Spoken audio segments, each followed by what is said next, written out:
every NFL quarterback's best game from the 2022 season. And for the teams that had multiple quarterbacks starting throughout the year, I'm doing the quarterback that had the majority of starts for that team, so there'll be 32 quarterbacks in this video. Starting off with Aaron Rodgers, week 10 against Dallas. Obviously, Aaron Rodgers wasn't his prime self last season, but he still had games where he was great, and this was definitely one of them. Early in the game, Rodgers connected with Watson for a 58-yard bomb to tie the game up at 7, and then down 14 in the fourth quarter, found him twice more from 38 and then from 7 to send the game into overtime, in which Rodgers set up an easy field goal for Mason Crosby to knock in for the win after Prescott turned the ball over on downs. Classic. Rodgers threw for 224 yards, 3 touchdowns and no interceptions on a 70% completion percentage. This was also after losing 5 straight games and was the beginning of the Packers trying to get back into the playoff hunt. Watson and Rodgers were on fire in this game. Rodgers' deep ball was great, and of course they beat the sorry Cowboys, which makes it even better. But don't forget, coming from a Lions fan, it's still fuck the Packers, just the Cowboys. There's nothing to like about that franchise whatsoever. Josh Allen, week 14 against Miami. I can see arguments for maybe week 2 or week 5. I think week 14 is definitely Josh Allen's best game. It's getting close to the end of the year. Playoffs are on the line. It's cold. It's against Miami, divisional rival, and he played great. And he led the Bills on a game-winning field goal drive as time expired and the snow started coming down. He threw for 304 yards, 4 touchdowns, and no interceptions on a 62.5 completion percentage. It is sad, though, that neither of his playoff games were remotely close to being in the conversation as one of his best games. Lamar Jackson, week 2 against Miami. Lamar was great in this game with a 79-yard rushing touchdown, throwing for 3 more touchdowns, no interceptions, passing for 318 yards on a 72.41 completion rate. They led 28-7 at the half and 35-14 headed into the fourth quarter, but sadly, the Baltimore Ravens forgot to play defense. He even got his team another field goal opportunity late in the fourth quarter. Sadly, it didn't work out, and sadly, they lost this game. He also had a great outing week 3 against New England. If he can play this next season, Baltimore is going to be ice. Justin Fields, week 9 against Miami. I guess we have 3 games in a row with Miami. This one I picked because he rushed for 178 yards and a touchdown. He only threw for 123 yards, but he did throw for 3 touchdowns and no interceptions. So for Justin Fields standards, this is a great game. I mean, he broke the single game rushing record for quarterbacks, which is impressive. I would have liked to see more passing yards, but to be honest, no offense to Justin Fields, 123 yards passing is actually good for him. He only threw over 200 yards twice last season, has never thrown over 300 yards. So for Justin Fields, this is a great game. Davis Mills, week 18 against the Colts. There wasn't many games to pick from. It was either week 9 or week 18. I went with week 18 because they won and he threw 3 touchdowns. However, he did throw 2 interceptions. He threw 298 yards on a 57.89 completion rate. Honestly, the most embarrassing win of the season. They threw away their draft pick. However, the Colts, embarrassing on their part, they lost to the Texans twice. And one of the touchdowns he threw was literally a Hail Mary on 4th and 20. I probably should have went with week 6 or week 9. I kind of picked it because they won in week 18, but winning was a bad thing for them. Who cares? It's Davis Mills. Marcus Mariota, week 6 against the 49ers. Now, honestly, this game isn't the craziest game statistically, but he was consistent, didn't make any errors, really none at all. The Falcons did rely heavy on their run game as they had over 160 rushing yards, but still, Mariota played a solid game, threw 2 touchdowns, 1 rushing touchdown, only 1 incompletion. And they also beat the 49ers, so that's to account for something as well. 13-14, 129 yards, all right game. Russell Wilson, week 14 against the Chiefs. It's weird not being able to find a solid game all around from Russell Wilson. Last season, you could have went with maybe week 18 against the Chargers. He had 3 touchdowns, 283 yards, and they won. However, I didn't think his touchdown passes were very impressive. One was a dump off. I think he really only had 1 good throw. I went with week 14 against the Chiefs. They did lose. Kansas City went up big early and the Broncos never really recovered, but Russell Wilson seemed pretty consistent through second quarter, third quarter, and a little bit of the fourth quarter.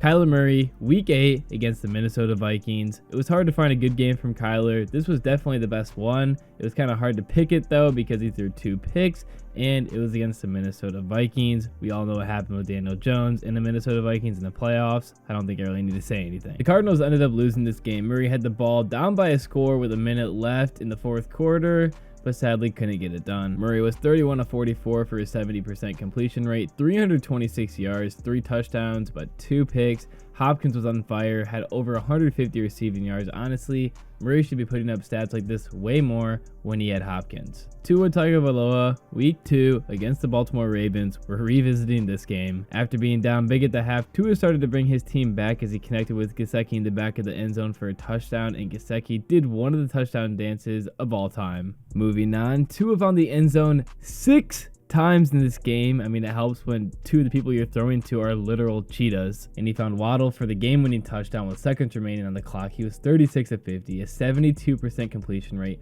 469 yards, 6 touchdowns to 2 interceptions for a passer rating of 124.1. What a game. Also, is anyone else like extremely nervous for this man to go back out and play football again? I am prayers for this man. Daniel Jones, the wild card round of the playoffs. Honestly, Daniel Jones probably played the best game of his life. 24-35, 301 yards, 2 touchdowns, no interceptions, 78 yards on the ground. This being a playoff game definitely helps this game look even better for him. But honestly, during the regular season, he didn't really have a game that was even close to this. Also, shout out the Vikings defense once again. I won't be surprised if we see them a lot more. Joe Burrow, the divisional round against the Bills. There was definitely a few regular season games you could pick for Joe Burrow, but I like this one the most. His best playoff performance by far of his career. It's cold, it's in Buffalo, it's the divisional round, and he shits on the Bills. Burrow was 23 of 36, 242 yards, 2 touchdowns, no interceptions, 31 yards on the ground, the dub, and this further proves why I'm taking Burrow over Allen every day of the week. Matt Ryan, week 6 against the Jags, and when I was looking at Matt Ryan's statistics, I didn't realize he actually had some good passing numbers last season. Matt Ryan kind of went off in this game, was extremely consistent, threw the ball a ton. I mean, he's a passing quarterback. The Jags went up early. Matt Ryan and the Colts fought back. Matt Ryan led the Colts on a game-winning touchdown and threw the game-winning pass with seconds on the clock. Ryan was 42 of 58 pass attempts for a 72% completion rate, 389 passing yards, 3 touchdowns to no interceptions. A great game. Sam Darnold, week 17 against Tampa. Sam Darnold, week 17 against Tampa. Now you may be asking, why didn't I pick the Cheesecake King? Well, Baker Mayfield is boring, and he was even worse than Sam Darnold. Both of them started 6 games for the Panthers, so I chose Sam Darnold because there was more good games to pick from. And Darnold actually had some pretty good touchdown passes in this game. He was 23 of 37, 3 touchdowns to 1 interception. He threw for 341 yards. There wasn't a ton of games to pick from, but this one's easily a solid game to pick. Patrick Mahomes, week 7 against the 49ers. Honestly, there was tons of games you could have picked from last season. The AFC Championship on a bum ankle, the Super Bowl on a bum ankle. I just like this game because the 49ers had a stellar defense. Patrick Mahomes chewed him up, and we got to see a great display of his deep ball. In addition, this game was on the road, and no matter how easy Mahomes makes it look, it's never easy to win on the road. Mahomes was 25 of 34, 73 completion rate, 423 passing yards, 3 touchdowns to 1 interceptions. A great game. Again, you could pick the Super Bowl. I just feel like you didn't get to really see Mahomes' arm on display in the Super Bowl. Honestly, if I were to pick another game, I'd pick the AFC Championship game. 326 yards, 2 touchdowns, no interceptions. Matthew Stafford, week 2 against the Falcons. Honestly, not many good games to pick for Stafford. He was 27 of 36 in this game, a 75% completion rate, 272 yards, 3 touchdowns, but sadly, 2 interceptions. That's why it made it even harder to pick this game. It's definitely his best game if he doesn't have those interceptions, but those interceptions kind of hurt the performance in my opinion. He still had the majority of the starts for the team with 9. It'll be interesting to see how Matthew Stafford plays this upcoming season. Jalen Hurts, the Super Bowl. There's no doubt that Jalen Hurts' best performance last season was the Super Bowl. I think that his performance was way better than Patrick Mahomes' Super Bowl performance last season. 3 rushing touchdowns, the deep bomb to A.J. Brown. He threw the ball all game long. Hurts was 27 of 38 for a 71% completion rate, 304 yards, a touchdown, and 3 rushing touchdowns, as well as 70 rushing yards. It is unlucky for Philly and Jalen Hurts that they weren't able to win the Super Bowl with Hurts' legendary performance. Mac Jones, Week 12 against, you guessed it, the Minnesota Vikings. This is by far Mac Jones' best game of his life. 28 of 39, 382 yards, 2 touchdowns, to no interceptions. However, on his 4 drives in the fourth quarter, he couldn't put any points on the board, and sadly, they lost. This was one of his 2 games last season where he threw for over 300 yards. Jacoby Brissett, Week 11 against the Bills. Brissett started the majority of the games for the Browns, but even if it was Watson, I still would have chose to do Brissett. Watson. This was the game that was supposed to be in Buffalo, but was moved to Ford Field, and Brissett actually went off in this game. Well, maybe going off was a bit extreme. After taking an early lead, the Bills pulled away big, and it was never close again after that. Brissett led a garbage time touchdown to pad his stats. Still, I think he played well against a top 5 defense. 28 of 41, 324 yards, 3 touchdowns to no picks. Good game for a backup quarterback. Trevor Lawrence, Week 12 against the Baltimore Ravens. This was clearly his best game from last season, including the playoffs. It was a close game throughout. Things really clicked for Trevor Lawrence in the second half of last season. The most impressive thing about this game for Lawrence was him leading the game-winning touchdown drive with 2 minutes remaining. He led the team down the field, threw the touchdown pass, and then threw the 2-point conversion pass to win the game for the Jags. Lawrence was 29 of 37 for a 78% completion rate, 321 yards, 3 touchdowns to no interceptions for a passer rating of 129.8. Andy Dalton, Week 11 against the Rams. It would have been the Week 7 performance against Arizona on Thursday Night Football if he didn't throw back-to-back pick sixes. Dalton was damn near perfect in this win over the Rams. 21 of 25 for an 84% completion rate, 260 yards, 3 touchdowns, no interceptions for a 149.6 passer rating. We also saw him and Olave link up a ton throughout this game for 102 yards. Derek Carr, Week 5 against KC. I almost went with Week 11 against the Broncos. That game may look a little bit better statistically. However, the throws in this game are far better, and this game is way more impressive. The Raiders jumped out to an early 14-0 lead. KC came back. The game was extremely close, super exciting. Honestly, the Raiders might have won, and Derek Carr might have had a 3rd deep touchdown to Devontae Adams if Adams didn't run into his teammate on the final play.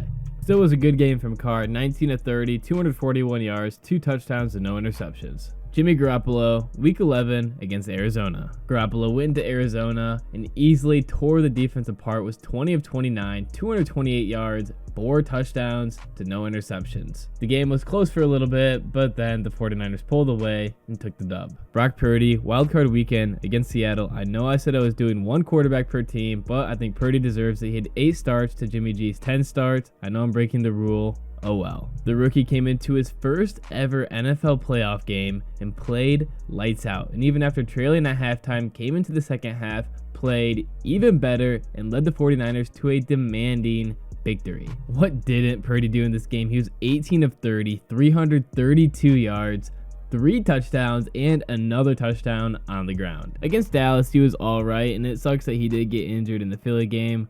Rest in peace, Trey Lance. It'll be interesting to see, will Trey Lance ever see the light of day again at a starting role? Zach Wilson, Week 9 against the Bills. It's hard to pick a game for Zach Wilson. I almost wanted to go Week 15 against Detroit, where he actually threw the ball a decent amount, threw for 300 yards, but I just couldn't pick it with his 50% completion rate. And you may be wondering why there was like 0 highlights there. And the reason for that was because all he did all game was just dump it off behind the line of scrimmage. I downloaded the highlights for that game, and that was all there was. Honestly, it surprises me looking at this career right here, his season last year. How did he go 5-4, putting up these types of numbers? This is just to show how good the Jets defense is, I guess. That's probably why people think Aaron Rodgers and the Jets are going to do so good, because imagine if they just had a little bit better of an offense. Doesn't matter if Aaron Rodgers even plays amazing. If he just plays all right, the Jets will win so many games. Wilson and the Jets squeaked out the win here against Buffalo in Week 9. Wilson was 18 of 25 for 72%, 154 yards passing, 1 touchdown. Pretty good game. The only reason they really won was because of the Jets defense and Josh Allen throwing 2 horrible, terrible red zone interceptions. Taylor Heinecke, Week 15 against the Giants. Man, this game sucked. I almost went with their Week 10 win against Philly, but we all know that win was extremely flawed, and Heinecke didn't put up as good of numbers in that game as he did in this game. Him and Scary Terry linked up for 105 yards and a touchdown in this game, and then Heinecke, after trailing for most of the game, led a game-tying touchdown drive with 2 minutes remaining on the clock.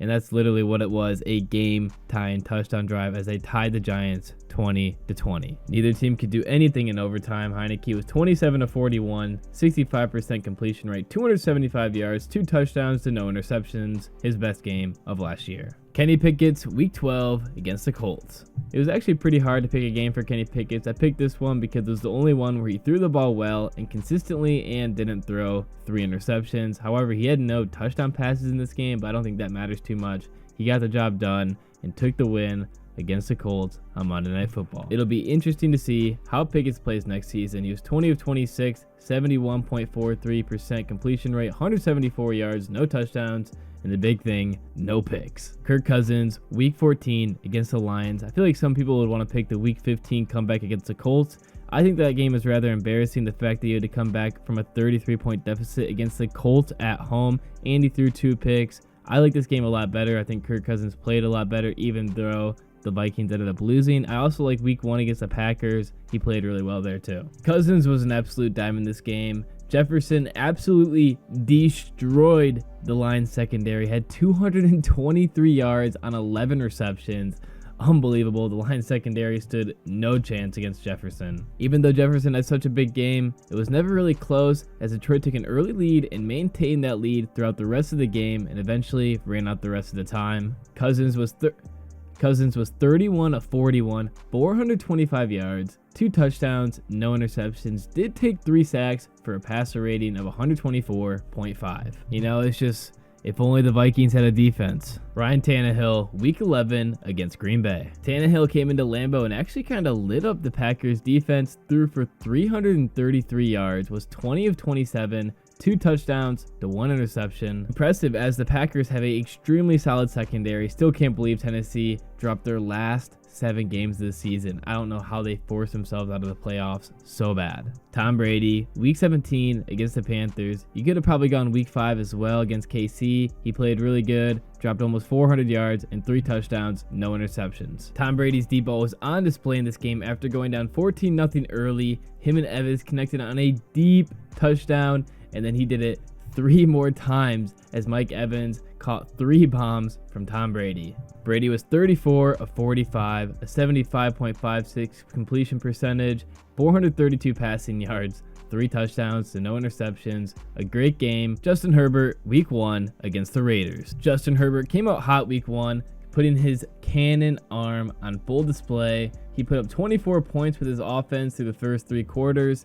Sadly, he wasn't able to get anything done in the 4th quarter, but it didn't matter as they won 24-19. He was 26 of 34, 279 yards, 3 touchdowns to no interceptions. And lastly, Geno Smith, Week 4 against the Lions. Geno Smith also came into the season hot, and in Week 4 came in throwing dimes, absolutely torching the Lions secondary. Smith was 23 of 30 for a 76% completion rate, 320 yards, 2 touchdowns to no interceptions. What a game from the man himself. And that's the end of this video. If you enjoyed my content, I would really appreciate if you could like and subscribe. Let me know in the comment section below. This video took a long time to make. If you want more content like this, let me know. And once again, as always, thanks for watching.